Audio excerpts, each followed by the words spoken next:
पिले आज नीति मंजरिका पढ़ा जो पढ़ीचे पाठ करवा है। फास्ट श्लोकटा स्टार्ट कर केते 5 नंबर पर्यंत कहला नॉन स्टॉप कहवा हाँ स्वर सहित है कह अभिवादनशीलस्य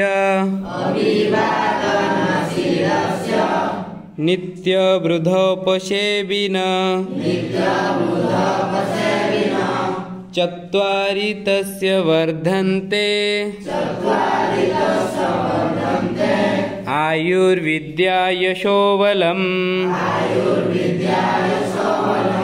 सर्पदुर्जनयो मध्ये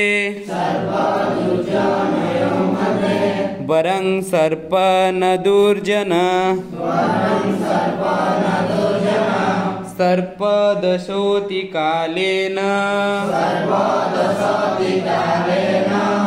दुर्जनस्तु पदे पदे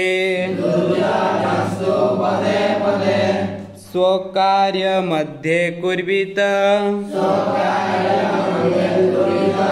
अपराह्ने चापराह्निकम् न हि प्रत्यक्षते मृत्यु कृतमद्य न वा कृतम् गते शोकं न कुर्वीत भविष्यत् नैव चिन्तयेत् वर्तमानेषु कालेषु